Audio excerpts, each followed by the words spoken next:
Bonjour, c'est Marc-Antoine et Maxime et aujourd'hui on vous présente les rites funéraires juifs selon la croyance traditionnelle. D'après leur conception de la vie après la mort, les défunts rejoignent le Sheol, qui est le royaume des morts. Dans ce royaume, tous les gens sont égaux, qu'ils soient riches, pauvres, généreux ou même voleurs. Le Sheol est un endroit où les âmes souffrent. Par contre, dans de rares cas, les bonnes actions et le respect des 613 commandements que les défunts ont fait preuve pendant leur vie leur permet de sortir du Sheol et de se réincarner. Voilà pourquoi le respect des valeurs juives est très important. Premièrement, il ne faut pas toucher une personne de confession juive lorsqu'elle est mourante, parce que ceci pourrait nuire à l'élévation de son âme. Les instants suivant le décès de cette personne sont consacrés à la prière et servent à accompagner l'âme qui quitte le corps. Le fils du défunt récite la devise d'Israël, Shema Israël, écoute Israël, le Seigneur est notre Dieu, le Seigneur est un, avant de lui fermer la bouche et les yeux.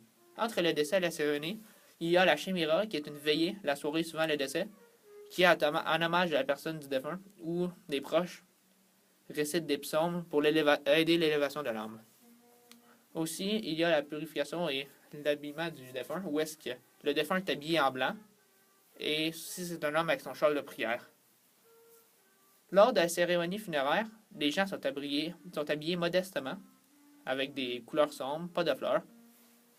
Et avant l'inhumation, les proches récitent la bénédiction et déchirent leurs vêtements au niveau du cœur. Cette bénédiction est aussi récitée à l'entrée du cimetière et les éloges funèbres sont prononcés dans une salle avant d'enterrer le corps.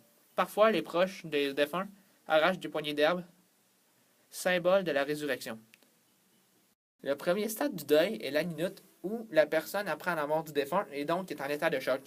Cette personne est alors dispensée de participer à des mitzvahs. Le second stade du deuil, la veloute, est le commencement officiel de ceci après l'enterrement.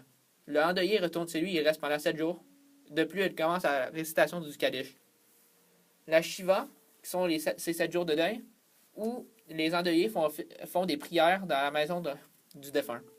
Le Shéloshin, qui sont les 30 jours suivant la mort du défunt, sont une période de deuil où les hommes ne se rasent pas et les endeuillés ne se marient pas ou n'assistent pas à des repas d'origine festive religieuse. Le dernier stade du deuil, celui-ci, est le retour à l'activité normale où les endeuillés continuent à réciter le Kaddish pendant environ 11 mois. Pour les objets symboliques juifs, nous avons tout d'abord la kippa, chapeau de prière juif, porté durant les cérémonies religieuses.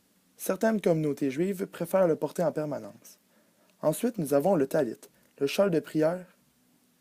La personne se couvre de ce tissu lors des prières et est couverte de celui-ci lors de sa mort.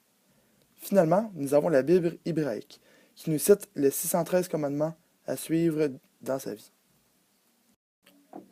Donc, comme vous pouvez le voir, ceci c'est nos sites internet et les volumes que nous avons utilisés pour notre recherche sur les rites funéraires juifs. Maintenant, vous en savez davantage sur les croyances juives en lien à la vie après la mort et leurs rites funéraires.